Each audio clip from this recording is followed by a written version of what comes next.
All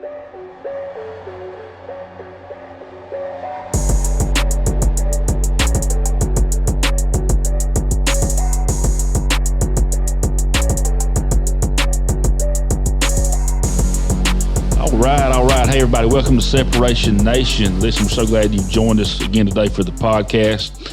And as we promised, we've told you that we're going to be having more and more guests on. And today, I'm super excited to have Dave Kauffman, my brother, my Ziglar brother, on here with us. And Dave's involved in so much on the business development, personal development side, coaching, training. He's an author. He's one of only 10, as far as I know, I believe I got that number right, 10 master level DISC certified trainers in the world, right? That's right. And so that's huge for those of you that don't know what I'm even talking about when I say DISC training. We're going to get into a little bit of that later on, but I'll kind of start with I met Dave in 2014 in Dallas, Texas, out at Ziglar headquarters. And he and I both went through Ziglar certification with Tom Ziglar. Of course, those of you that are familiar, especially if you're listening to the podcast involved in the sales industry, Zig Ziglar, which is a legendary name in that industry. And so he and I both went through certification there together to become certified to basically represent the family brand and name, speak, write, and to just carry the torch on, the legacy that Zig Ziglar created and launched. And so he and I first met then, and certain people, you just connect with in life. And out of that class, there's probably, I can count on one hand the folks that I still kind of stay in contact with and kind of like spirit, like mine to a certain extent.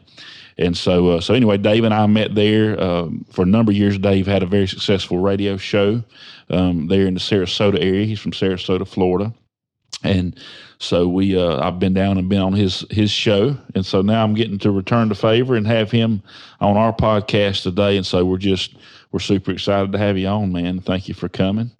And what we're probably going to do here is just kind of Dave's got a great story, as so many people do, and we'll kind of get into some more specifics. And I got quite a few questions we want to ask, but Dave, tell us, you're originally a Georgia boy. Maybe that's one reason we connected. Yeah. It's great to be back in my home state. Wow, I was just at my mom's house up at about 2 hours north of here, and worked out perfectly. Come on to the podcast. Thanks for having me. Yeah, we're glad to have you. But tell us a little bit, kind of give us in a glimpse before we get to some of the other stuff, kind of what has helped made Dave Kauffman and your upbringing and how you came up, and give us a little bit of backstory on you. Yeah, so I grew up on a large farm in the middle of Georgia, about 2 hours north of here. Grew up in the Mennonite faith. Mm-hmm. And so basically Amish. We were Amish, but we had cars and tractors and everything. I could show you a picture of me when I was a kid, and you'd say, "Oh, you're Amish." Right. And I'm so thankful for that type of an upbringing because, as you know, Mennonites and Amish are all known for like the work ethic and quality and everything like that. And so while I'm not on the farm, it took me about 21 years to decide that I didn't want to be a farmer. And at 13 years old, I told my dad, I remember it just as clear as crystal. I said, "Dad, I feel like there's a calling on my life." And he said, "What do you think? What do you feel?" I said, I don't know what it is. Is it a preacher, to be a preacher? And I was like, I hope it's not a preacher. And he said, tell me what you feel. And this is the only thing that I could say. I said, there's a group of people going this way, and the calling feels like I'm to help them shift. And I said the word shift to go this way. So, and fast forward, till now, that is what I'm doing. I'm helping people shift the way they think, shift the way they do things, shift their leadership, their life, and their legacy. And I just created a brand new program called Shift. And it is Shift Your Leadership, Your Life, and Your Legacy. It's a 5-week course. So I had to think about that time way back in Georgia, 13 years old, the word shift. And so that I've dedicated my whole life to the idea of helping people get to where they want to go. And in order to do that, you have to change. I mean, you guys know very well that in order to do something, in order to have something differently, you have to do something differently. And before you have to do something, you have to think differently. You have to shift. Yeah. And so that's what I do. I help people shift in their business and also in their relationships with the DISC model of human behavior. Absolutely. And before we get to DISC, let me just mention this too, because one thing with us, we're not going to have on the podcast, and you've heard, if you've listened to the podcast any amount of time, you've heard John and I talk about it. We're not going to have people on that, which is becomes so popular nowadays, is have folks on that just went and took a course to try to get certified in something, have never built anything. Right. They're not business owners. They're basically just trying to work social media, Instagram, in front of a rented Lamborghini somewhere and make themselves look like something, which David, in our space is riddled with that. And one reason, even a number of years ago, I stepped back from speaking as much. Matter of fact, tomorrow morning's my first any kind of major speaking gig I've done in years, just because I've focused on my business for so long. But I'll be going down to Florida to do that tonight, get a hotel room there. But, one thing with Dave Kauffman, that's what I want everybody to know is, he's the real deal. He owns the number one service company in all of Sarasota. Cleaning service. So, he's in the service industry. He's not just trying to get started and then, had a mediocre business and then said, well, I'm going to go try to package programs and sell stuff. He's the real deal. He's built a real company with real success that's known in Sarasota and been acknowledged as such. I think you won awards with your company and all down there. I've seen you post before. So, basically, and that's one thing we want people to gather from this podcast. He didn't get the cart before the horse. Yeah. He's a guy that built a real company, real business. And then once that was established, out of that, he was able to begin to focus and try to encourage people to create systems in business and go and bring people to where he's at. Yeah. And I don't know if you want to speak to that at all, but that's extremely important. And that's the only kind of people we're going to have on this podcast. Yeah, that's fantastic. Well, I totally agree with you that in our space, in the speaking world, there are people that are like firecrackers. All of a sudden they light up and you see them everywhere, but after a while they fizzle down into nothing, and it's really frustrating because they're a one-hit wonder. Mm-hmm. And but before I started my maid service, back in the 7th grade, I started my first business. I don't know if I ever told you this. Yeah, I don't know. I started an auction company in the 7th grade. So there was 3 things in life that I wanted to be when I was a kid. Mm-hmm. I wanted to be a pilot, a veterinarian, and an auctioneer. And so I'm all of them except one. I am not a veterinarian. I don't like blood. I love animals, but I'm a pilot and I'm a licensed auctioneer. And so in the 7th grade, the reason I wanted to become an auctioneer, my 2 uncles were auctioneers, and they had a business called First Team Auction, and they'd go all across the country, and they were very popular auctioneers. Mm-hmm. And so my cousin and I, Keith, wanted to have an auction company in school. And we had just enough business sense to know that we can't call it First Team Auction, so we called it Best Team Auction. And we convinced all of our classmates to bring stuff the next day, and we literally set up a podium and we auctioned off their things, kept a percentage of the money. Right. And so that was my first entrepreneurial endeavor. It lasted 1 whole day. It was great. People still talk about it. So I've always been that entrepreneur type, and when I moved down to Sarasota about 14 years ago, coming from middle of Georgia, moving down to Sarasota, I saw the level of wealth, and I saw these houses, and I said, what can I do ethically to get in those houses and take some of their money legally? Right. And the first thought that popped in my mind was a maid service, a high-end residential cleaning service. So I started researching and looking around at some of the competition and seeing, the level of companies out there. And I knew I could do better. So I started my first company in 2008 and called Got a Maid Cleaning Service. And within a year and a half, we grew a monster. And hired a coach and blah, blah, blah, grew it into, almost $1 million company within a year and a half. And we started winning awards. I think to date, we've won 9 consecutive dates or awards per year, saying that we're Sarasota's #1 cleaning service. And we did it simply by being different. just by being different and putting systems into place that help reach a desired outcome that we wanted, that we knew our clients wanted, and we became a very people-centered business.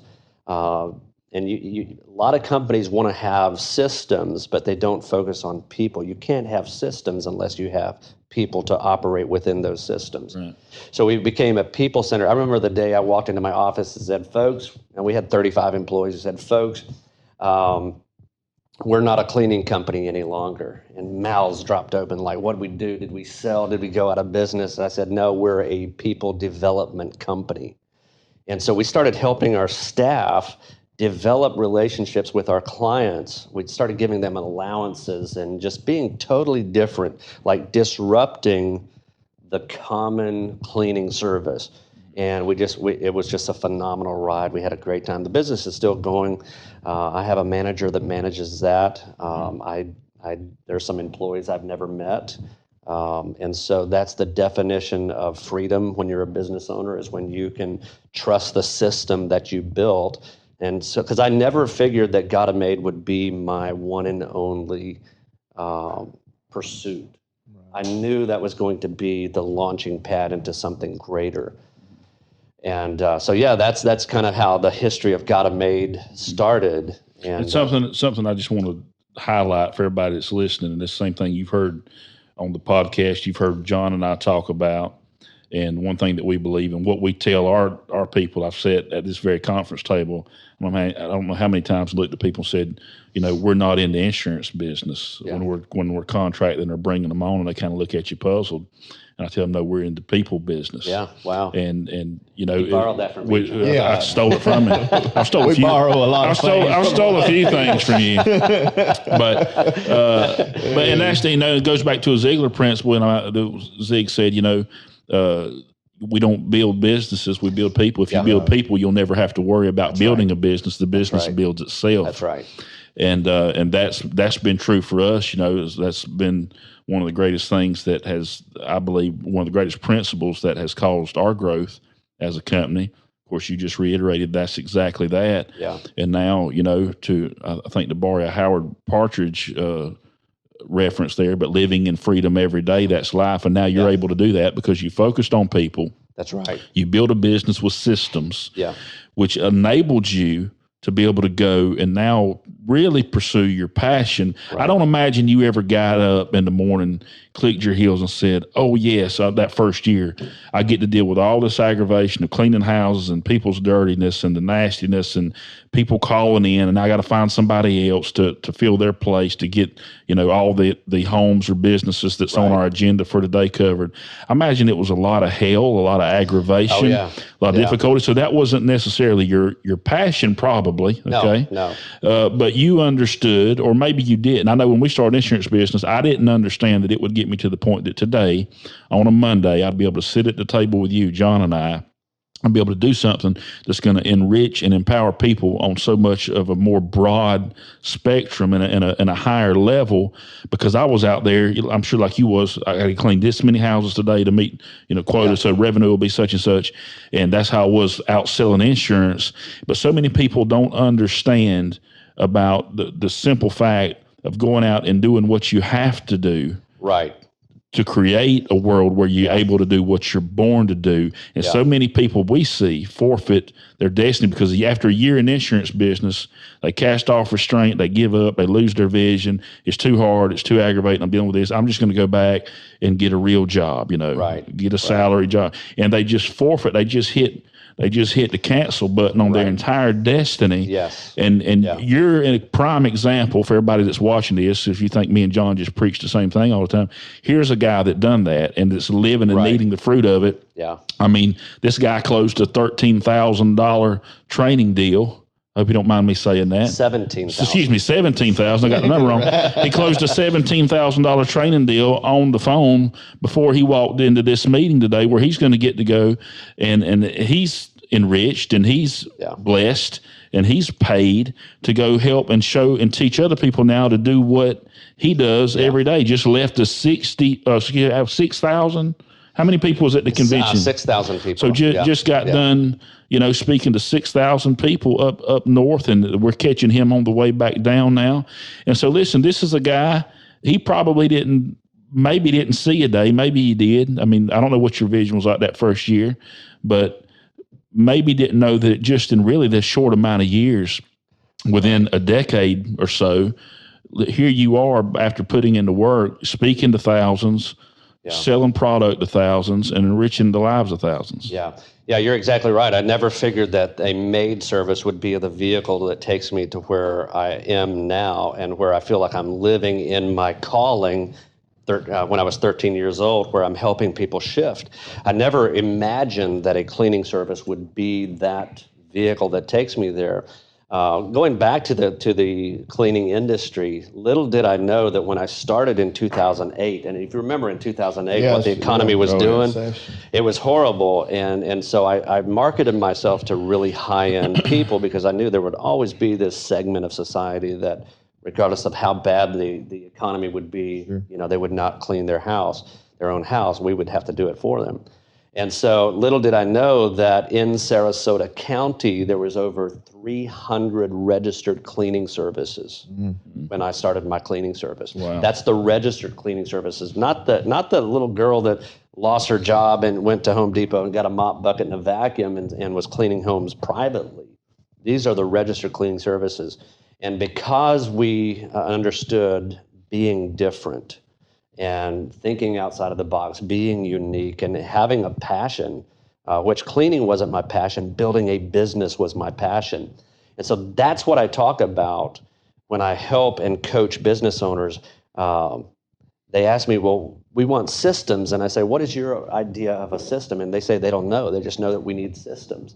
And so being from Georgia, I came up with a really basic terminology of what a system is. You guys want to hear it? Sure. Absolutely. It's a lighted pathway to a desired outcome with high walls that keep people from doing stupid things. It's good. All right. And now I've changed that because I moved to Sarasota and got a little sophisticated. Now, it's to describe us a system, I basically just say focus on the water hose, not the water. Mm-hmm. So what happens as soon as the water enters into a hose? What is the purpose of a hose, number one? It's to take water from point A to point B to the desired outcome. And what happens if there's a hole in the hose? Water will escape there before the desired outcome. And so we get to help people focus on their water hose instead of the water. My first book, Freedom to Succeed, I talk about the diamond mindset.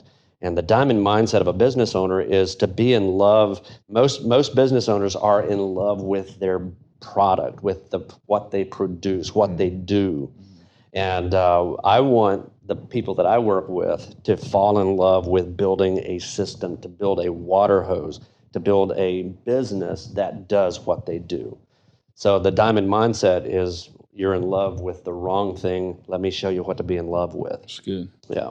One thing you said that really struck me is that you decided to be different because everybody's watching their competition. A lot of copycats out there. And, we've said it before on the podcast that if you want to be competitive, then study what your competition does. Yeah. But if you want to dominate, study what they don't do, what they're not willing to do. Yeah.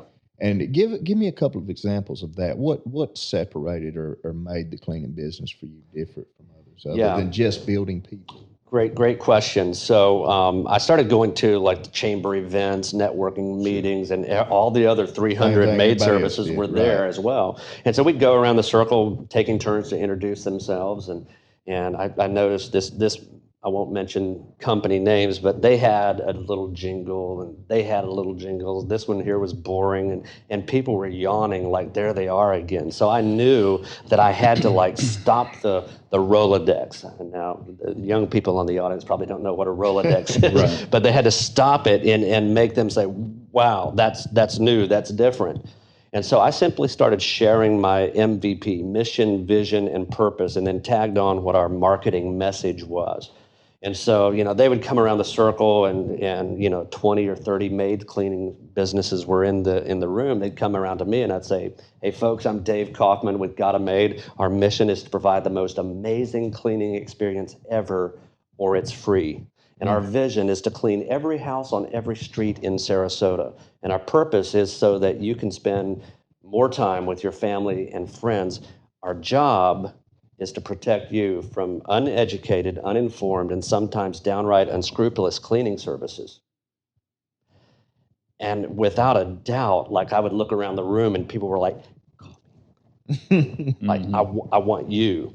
And what happened was amazing. I mean, we started having competitors coming up to us and say, we want to be like you. Like, will you coach us in like, I'm not going to coach my competition. Right. That wouldn't be, but that's what happened. That's actually how I got started into the coaching world. Is people kept coming to me and said, Dave, you've been in business 2 years, you have 35 employees. I've been in business for 35 years, have 2 employees. Wow. Can you come into my business and do? I said, no, hire a coach. That's what I did. They said, well, will you be my coach? And I think I turned away probably 10 people before I finally said, yeah, I'll coach you. It was a landscaping company, and we just traded services. And so the coaching that you do actually came, the Bible says your gifts will make room for you. So that's basically what happened. The coaching side of what you do is just birthed from the cleaning side. So it really was. Like what Justin said. I mean, you're not somebody that just decided, hey, I'm going to coach people to make money. That's right. It was out of necessity. It was. It really was. And so, like, little did I know that a cleaning company would become a national platform for me to international. We just picked up our first international client. And so I had no idea. Like I lived and breathed the maid service. Okay. For over 8 years, I was in every day. We would like have a staff meeting every morning where we wouldn't even talk about technical things in the cleaning industry. We would read Ziglar. We would read all kinds of books and have conversations about what does it mean to be a person of integrity? How are we going to do that today? And because one of the things I tell my clients all the time, if we can help your employees become 10% better people, not technicians, not better at their job, but better people, will that show up in your workforce? And invariably they say, well, yeah, if you're a better person, you're going to have a better result. And so you mentioned Zig's quote, you don't grow your business, you grow your people, and then your people will grow your business. And that's what we focus on primarily in our coaching is how do you engage your employees? How do you bring them into the mission, the vision, and the purpose of the company? How do you get them to jump on that bandwagon and say, I will do whatever it takes so that we can all get to the MVP together, the mission, the vision, and purpose? Well, even in your MVP, because you said you concentrated on people, building people. Same thing Justin and I have done. We've trained a lot of insurance agents over the years. And one thing that's made us unique is we don't, I say it this way, we don't take agents, we make agents. In other words, there's very few of the men and women that work for us that come from other agencies or other types. Okay. Most of them come from different fields. They're just looking. First generation. First generation. You, their passion may not be insurance, just like your passion may not be the maid service, but they have a passion to do better, to be better, and so, you said even in the MVP, elevator pitch, whatever you want to call it, you concentrate on what I can do for you as a homeowner. Yes. Give you more time, more freedom, and different things. Yeah. And so in doing that and being people focused, sounds like that's really paid off for you. Yeah, for sure. Absolutely. Absolutely. So I have a quote that I think would tie in what you just said, John. I have about 150 original quotes, and I'm working on getting them out into the public right now. But and it's not that I don't believe in education, but I love to be around people with passion. Sure. I'd rather hire a person with passion than a bunch of credentials. Right. And so the quote is, education will never find your passion, but passion will always find your education. That's good. Okay. And so, and I believe the word passion has been hijacked, and, because you have people saying, well, this certain product became my passion, and then 6 months later they're onto another different product, and now that's their passion. But passion, I believe, will never leave you. Right. Passion, it may change a little bit, but you either are a person of passion, and passion is not an object. Passion is something in you that drives you.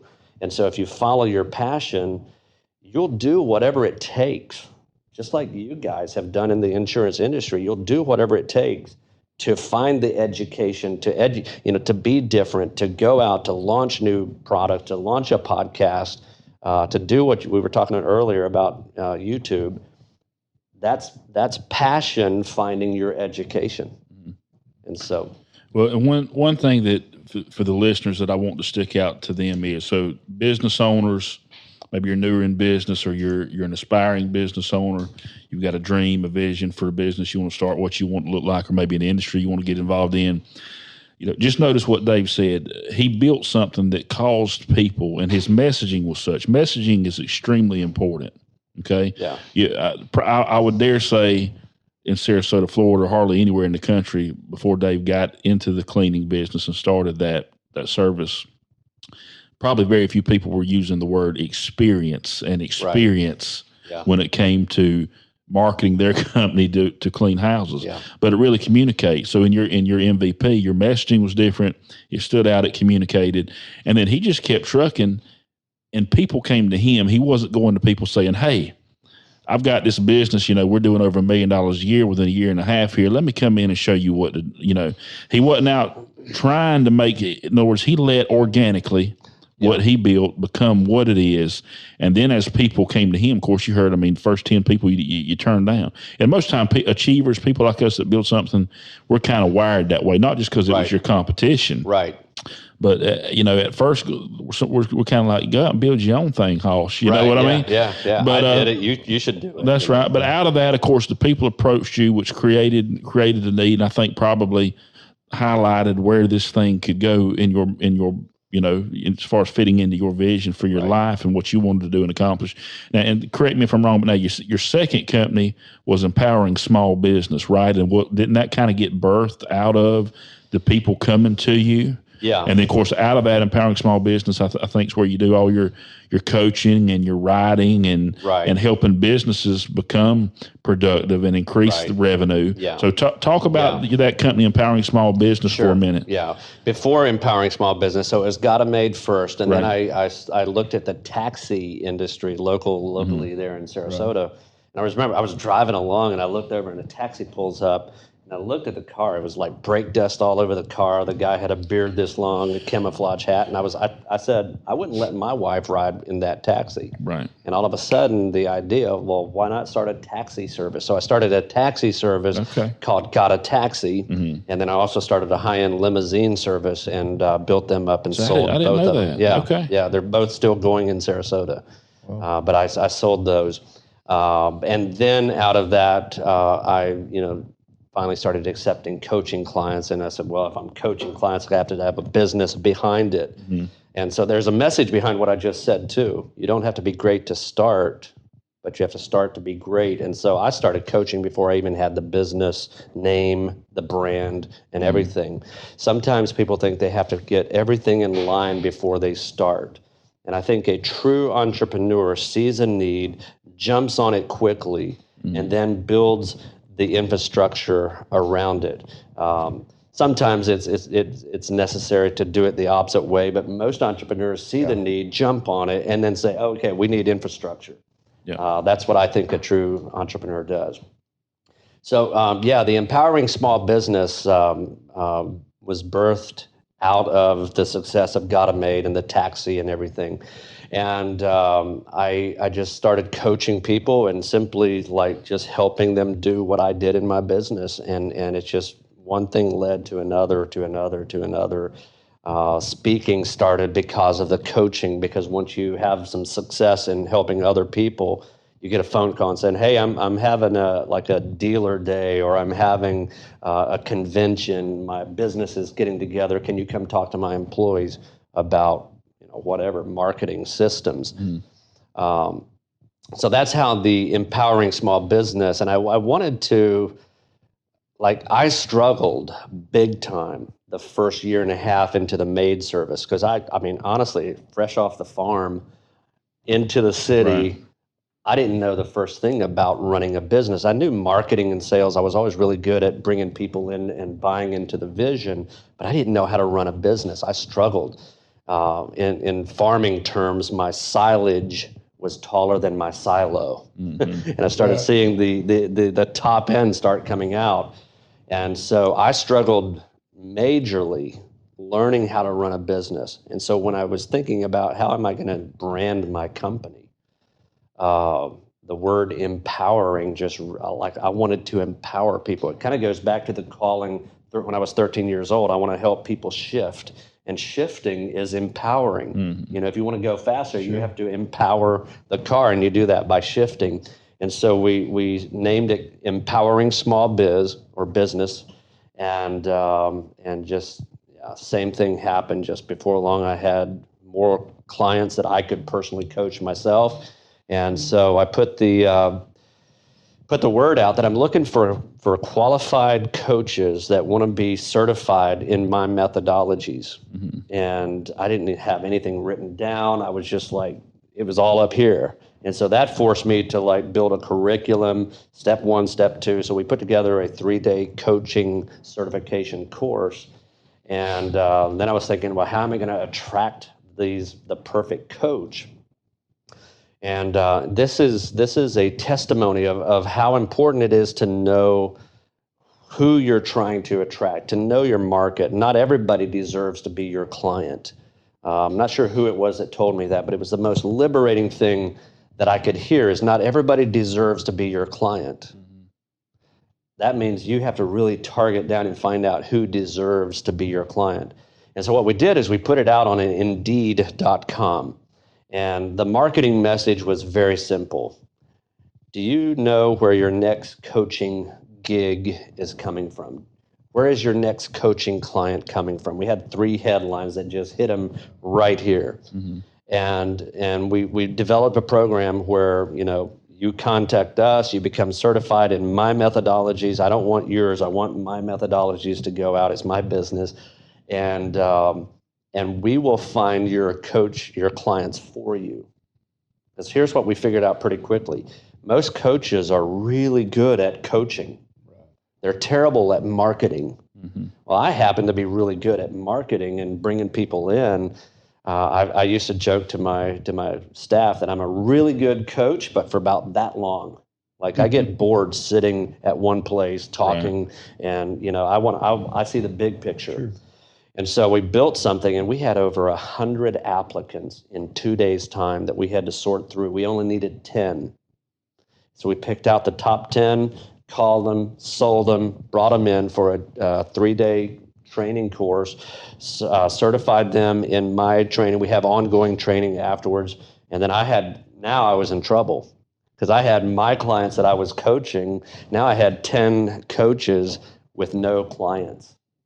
So I had to go out and beat the pavements, and we're still in the process of filling everybody up. We got everybody clients right now, but we could still handle a lot more clients. But so 10 we went from 1 coach to 10 coaches, and it's been crazy.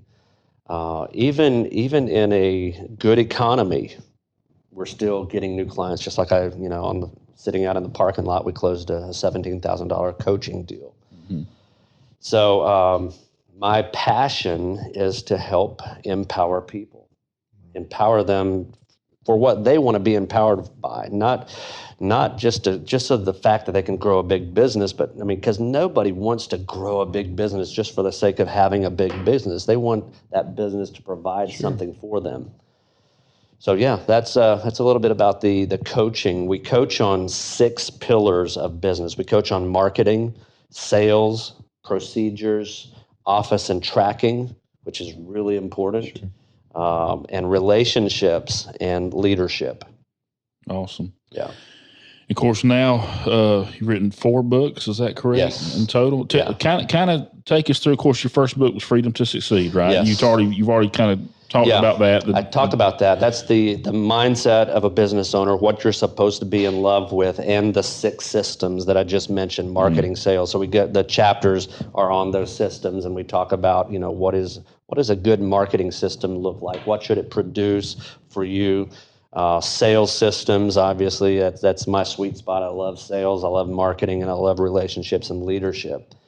So we just kind of go through the 60 systems that we've developed that are in our coaching packages, and just expand on those 60 systems. Gotcha. So, and then your second book, of course, you got a book called The Little Book of Becoming a Great Leader, People-Centered Leadership. Yeah. Newest book, Seeds, is that right? Yes. So People-Centered Leadership was my second book. That's actually became Amazon bestseller, and that was kind of fun. That was kind of interesting. That book is all about what we mentioned this several times. Zig Ziglar says, you don't grow your business, you grow your people.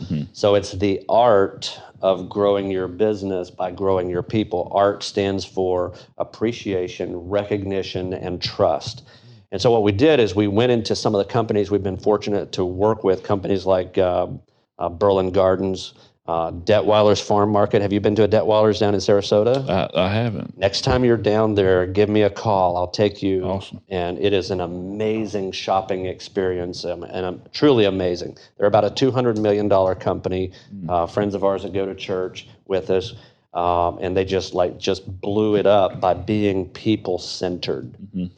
And the whole idea of people-centered leadership was birthed. I was coaching a $200 million company somewhere else, and I sensed inside the company that this was simply a transaction. You work for me, you do what I want, I pay you a paycheck, we're done. Right. No relationship. In fact, one of the employees said that my dad passed away and not one manager came to them and offered condolences or a day off. And so I saw that this was not a people-centered business. And so I asked the owner, I said, Mr. Owner, what is your most valuable asset in your company? Without a beat, he said, my property. I said, no. And I asked him again. He said, my inventory. I said, no. Again, my fleet of trucks. I said, no. The dude goes all the way down to his personal vehicle. And I asked him one more time, and he wrinkles his face up and he says, my people? 200 employees. Wow. That's sad. And so we implemented a lot of things that I learned from Ziglar, the notes, I like notes, and they called back and said the whole culture of the company changed. Tears were like flowing down the owner's eyes when he realized what he had built. You can build a lot of business, a great business with muscle. But man, when you have people, you got to activate your most powerful muscle, and that's your heart. And that's what people-centered leadership is all about: appreciation, recognition, and trust. So there's several case studies of very large companies that we've worked with and turned around and built phenomenal companies. And then after that, I wrote the little book to becoming a big leader. There's 15 things that you should never do as a leader, and there's 10 things you should always strive to do as a great people-centered leadership. That's a fun little book. It's a pocket book. You can take it with you. You can read it in 20 minutes, and it's like there's no fluff. It's just boom, boom, boom. Yeah, it's all meat. And then my last book was kind of a fun project. It's called Seeds, and it's kind of a throwback to me growing up on the farm. Right. You can't have a harvest unless you first plant a seed. So there's a whole principle of, in order to go up, you first have to go down. A tree grows up, produces a seed. It's up here. It has to fall down. It has to go down. And even when the seed germinates, the root goes down before the trunk comes up. So you have to go down.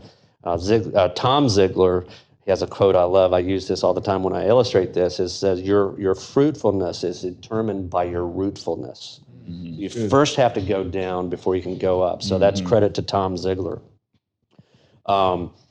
And so what I did is I wrote 31 entrepreneurial lessons that I learned from my time on the farm. And so the first part starts off with a story, and then I turn it into the entrepreneurial lesson, and that's a fun book. It's a really, really easy read. It's my thickest book, but it is a fun, kind of an entertainment style book that punches at the end. And then we give, I think there's coaching points in that book as well. Awesome. Yeah. Let me ask you this, just to touch on the Ziglar thing. You just mentioned the Tom Ziglar quote. Of course, you and I went through Ziglar certification together. Time's flying now, so it's been a number of years ago. But what, in your opinion, what is, as far as the Ziglar influence on your life and going through Ziglar certification. I mean, what do you feel like out of all that, what do you feel like was left with you the most that really branded your life? Wow. Everything. I do not believe that I would be where I am today without those relationships. Obviously, Howard Partridge is the coach that I hired to coach me in my cleaning business. He's who introduced me to the Ziglars. And so, I mean, when I think of me, I think of Ziglar. I think of, I mean, it's like woven into the very fabric of my business. Probably the one thing that has changed the most for me is what I think is probably Ziglar's most famous quote. You know it, all of you, both of you know it. You can have everything in life you want. You can almost hear him say it. You can have everything in life you want if you will just help enough other people get what they want in life. It's our maids see it every time they walk in. It's a big and bold right in front of them. And we built our company on that principle. We empowered our staff in the maid business to give Mrs. Smith, the client, what she wants. We would actually give our staff an allowance of over $100 per month to spend on their clients, just to empower them. And so a lot of business, and I can't help but teach because I'm a natural teacher at heart, but I want to talk about empowering your people. There's a difference between motivating and empowering. Motivating is said, hey, go out, do whatever it takes to change lives. But empowering them is giving them the tools to actually change lives. And a lot of business owners don't understand that very simple strategy that motivation is not enough. You have to empower them. And I learned that the hard way just because I was preaching, we got to be different, we got to make this happen, but they didn't know how to be different. They were depending on me to create the tools. And when I started giving them the allowance, the $100 per month to spend on clients, just for little things. So they go into Mrs. Smith's house, and they see that there's a picture of dolphins on that wall. There's a glass case with some glass figurines of dolphins. Their bathroom's full of them. Mrs. Smith loves dolphins. And so when you're at the store and you see a little figurine of a dolphin, who are you going to think of? Mrs. Smith. So that's where the $100 would go, and they would start doing that. And then here's what happened on the other side. This is how far empowering, and I know we're way off our subject, but I can't help but teach.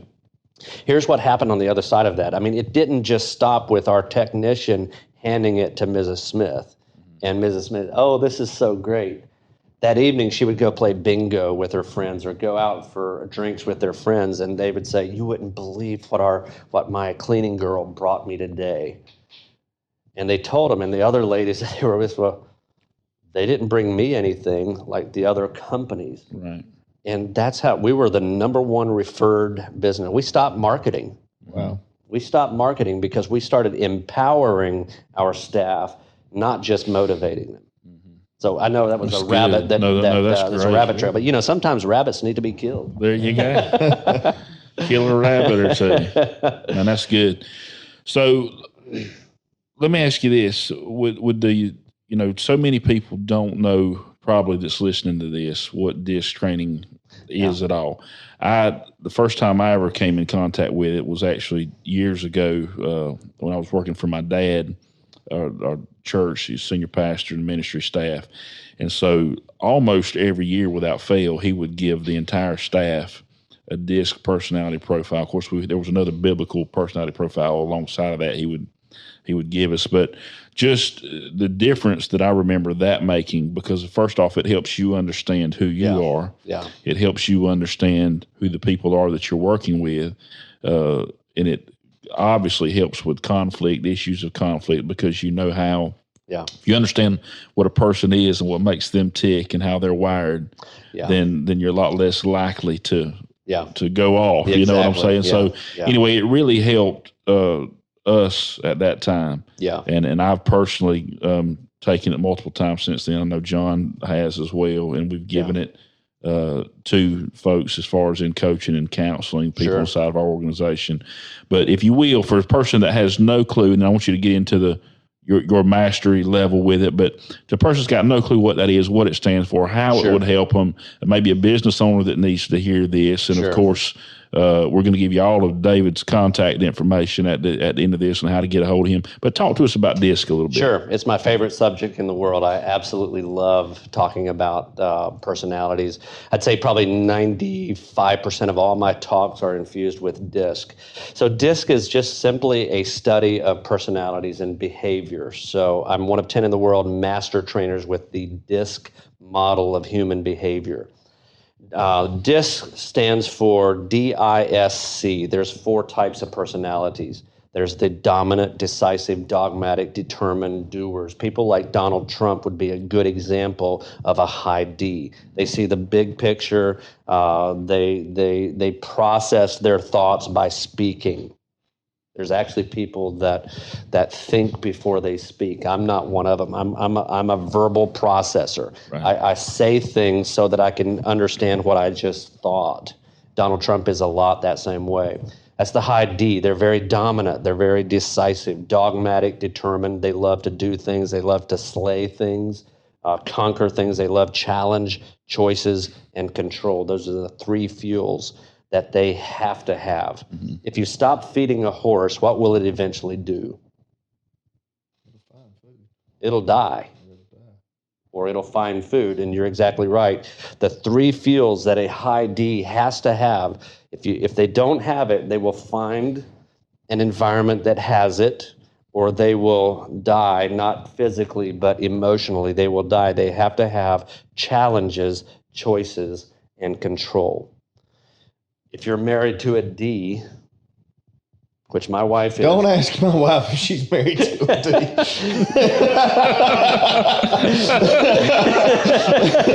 She'll be honest with you on that one. But we have to have challenges, choices, and control. We love the fight. Right. Absolutely. We love to conquer things. And if there's nothing to fight, we will go find an environment that we have to fight.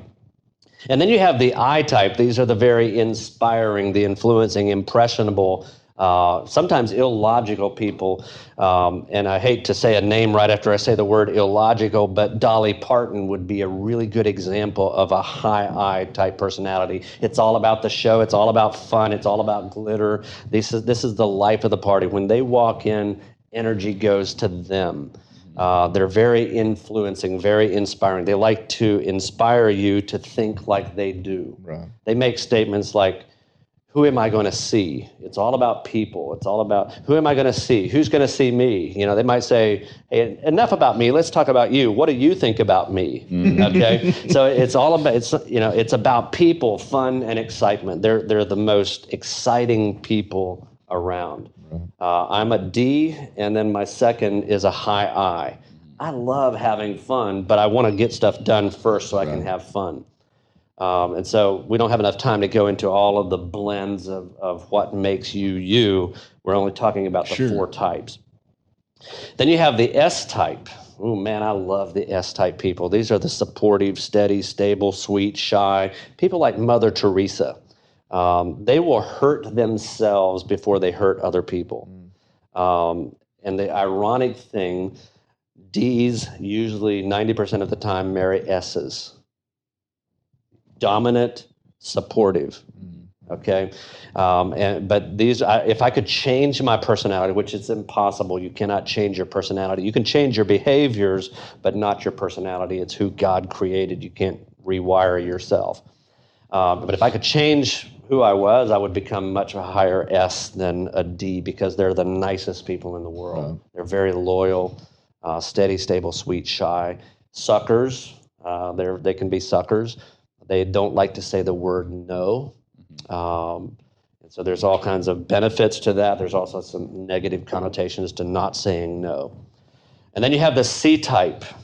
Now, I used to think, before I understood all of this information, that there was a certain class of people that was designed by God to pour water on my parade. In fact, I have a brother. I hope you're listening, brother. That was that person for me. Like I remember as a little kid seeing my mom flip pancakes one at a time, with a spatula. Just a little kid, and I'm a high D. Let's put this thing in high gear. Let's make it exciting. I proclaimed to the world, my family, that I'm going to create an automatic pancake flipper. And my brother Gary goes, "That's a dumb idea." Pouring water on my, and all through school, I was this hyper energetic kid that anything was possible. But teachers, they're usually going to be your S's and your C's. Sure. No, Dave, it can't, 2 plus 2 can't be 7. It has to be, what did I say, 2 plus 2? 4. It has to be 4. And so that always felt like it was dampening my enthusiasm. And those are the C-type people. These are very cautious, calculating, competent, critical thinking. They think critically about things. Competent, conscientious. These are your doctors, your lawyers, your engineers, your architects, your dentists. My wife, I married one that pours water on my parade. And here's the cool thing about, I don't say that disparagingly about my wife. I say that because God knows that I need that in my life, because that's my lowest one. We are all a unique blend of those 4. And so you've heard opposites attract. If you're not careful, opposites will then start attacking. Because, see, my wife is a high C. She wants everything organized. She's a conveyor belt type person. She puts it on Monday, and on Friday it comes off exactly the same way. Everything's planned. I'm not a conveyor belt. Right. I'm a fertilizer spreader. Wherever I land, that's cool. I'll make the best of it. Opportunistic. And so we had to learn how to blend our 2 personalities, our temperaments together to make that work. And so her organization started messing with my spontaneity. Mm. Before that, I was really attracted to her organization and her put together. She knows the price of gas. Like, I have no idea what I paid for gas. I could never tell you what I paid for gas. Yeah. Don't even look at it. I don't even look at it. And we're driving along. She says, "Oh, we should have bought gas here instead of 2 exits back because it's 2 cents cheaper." And I'm like, we didn't need it here. We needed it back there. And so, but she wants to know, like, what hotel are we sleeping at? Did I make the arrangements? These are your organized people, and they're the glue that kind of holds everything together. They're the reason buildings don't fall over in an earthquake or a hurricane. Thank God for the class of people that I used to think were designed by God to pour water on my parade. And 90% of the time, you marry your oppositeness. And so I actually am a certified marriage consultant with DISC as well. And I thought it was so interesting. I speak DISC on a business level, like how do you manage people based on their personalities? People come up to me at a business event and say, "This would work so well in my business, in my marriage." Absolutely. And so then I started doing marriage conferences and seminars, and they come up to me and say, "This could work in my business." I'm like, "Yeah, for sure. Anywhere there's 2 people, DISC will work because it's people." And so that's probably about 95% of all my work is with DISC and helping, making sure that the people that are in this position are the right temperament for that position.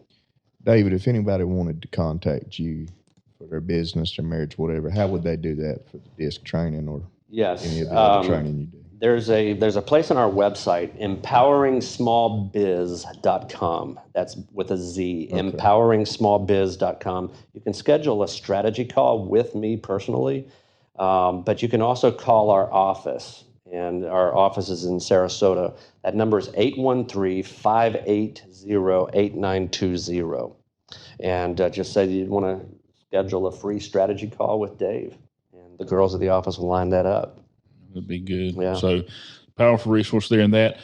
Before we get ready to wind things down here, one thing I want you to talk about just real quick and let the people know you got coming up. Is it next week or the week after? It's the week after. February 27th through 29th. This is your second year doing this, yes. I believe, right? Yes. So Dave puts on a conference yes. Called EdgeCon. He's yes. the founder and host of it. A phenomenal first-class list of speakers. Guests get Victor Antonio coming in, Della Toro, McNeil, Myron Golden, Todd Saylor, who's going to be on the podcast with us here in the coming weeks. You guys will be hearing from him. And so just talk to us a little bit about your conference and what it's designed to do and accomplish. And if it's not already sold out, especially if they're in the area, anywhere within driving distance, how they can get tickets to attend that. Yeah. EdgeCon2020.com is the place to go to see the whole list of speakers, and I can't believe the list of speakers that we have lined up. We have about 14 speakers. World-class event. I'm pulling out all the stops. It's at the brand new Westin in downtown Sarasota. And so here's the rationale behind me doing conferences. I have been given so much. I've had the extraordinary opportunity to be mentored by some of the greatest people in this space, in the business world, personal development. These are the people that will be on the stage. Like Myron Golden has spoken on stages such as Russell Brunson, what do you call it? ClickFunnels, Grant Cardone's stage. Victor Antonio, one of the best sales trainers in the world, is going to be there, and a whole list of other people. And so this is an effort for me to empower others, bring people that have empowered me, put them on a stage where they can be empowering to others. It's leap year, so the theme of EdgeCon 2020 is leap into your success. If you want success, folks, it's there. Sure. It's at the deep end of the pool. That's why there's not a lot of people there. But if you want it, it is there. And we're going to teach you how to leap. I'm going to be doing about 5 leap sessions. You got to come to EdgeCon to learn more about those sessions, but it's high energy leap sessions to learn how to get into the deep end of the pool with success and really, really go get your success is what that whole conference is about. Go get your success. Absolutely. So if you want it, it's there. Well, that's great. So you got that coming up, and I'm assuming you'll probably continue to do those right on. You had a great event last year. It's building great momentum. Absolutely. And here's what I'll do for your audience, okay? If they want to come, it's February 27th, 28th, and 29th. If they want to come, we're running a special right now. I'm going to make that available to you guys as well. It's a buy one, get one free. So go to edgecon2020.com. Check out, and before you check out, use this code EDGE19, all caps, EDGE19. Originally, it was for the alumni for last year. I've decided to open it up for everybody to come in there. Appreciate that. And for those of you listening, I mean, that's a phenomenal value. If for some reason you're not familiar with some of these speakers, go to the EdgeCon website, check them out, do a little research. And I mean, it'll be that. I mean, that's simply amazing to be able to get one whole seat free for an event like that with that type of roster that you've got coming in to speak to the folks. So, man, that's phenomenal. Well, we want to encourage you, if you're listening to the podcast, be sure to like, subscribe, refer it to your friends. This episode in particular, I think, is going to be extremely empowering to a lot of people that are new in business, maybe struggling in business. I know people in business don't even know what a system is. You know what I'm saying? They're just out there just trying, got a lot of effort. But if they pulled all that into order and had some systems used with it, it would really change their whole world and their whole picture. So anyway, we appreciate you guys tuning in today. I'm going to let Dave have the last word here. Dave, if there's one thing that you to kind of, sum up and put a cap on all this, just speak to a moment as we close out. See anybody that's listening that may be in business, may be struggling, don't know where to go. This is a new concept. A business coach is a new concept. A lot of the things you've talked about. Just if there was one kind of put a bow on the whole episode today that would encourage them to really take the steps that they need to take to begin to develop some of this, what would that be in your opinion? Yeah, well, thank you for that. I can tell you without any hesitation that the number one thing that put me to where I am at today with the little success that I have, some people call it great success, I feel like I'm just getting started, is 2 things. Attend events and get a coach. Michael Jordan, arguably the best basketball player ever, at the peak of his game, when he was at the best, when he was in a position to train other people, had not only one coach, not 2 coaches, but 8 coaches. That's what it takes. who do you talk to, who do you listen to, and where do you go? I can tell you that attending events, developing myself, developing personal development, and going to events and rubbing shoulders around people like yourselves, and some of you need to get new friends. Some of you need to have a new set of people that you hang around with. And I can tell you, a matter of fact, that is why I am where I am today. And I want that for you as well. I'm going to end with a quote that is original with me. I for some reason, when I'm flying to an event, I look out the window and I just get inspired. And so most of my quotes are inspired 30,000 feet in the air. Here's the quote. Suppose all it takes for you, I need to think of my quote first. Suppose all it takes for you to be, I should have remembered this before I started it. Suppose all it takes for you to be extraordinary is to believe that you were extraordinarily created for that very purpose. We'll say that again with clarity. Suppose all it takes for you to become something extraordinary is for you to believe that you were created extraordinarily for that very purpose. And I want you to go after your purpose. I want you to go after what you were created for. I did at age 13. I said, I need to help people shift. And I feel like I'm in my calling. And that's the most empowering place to be, is inside your calling. So go get it. Success is there for you. It's at the deep end of the pool. Nobody's there. It's waiting for you. That's awesome. Thank you, Dave. Everybody go check out Dave Kauffman, and we'll see you next time here on Separation Nation.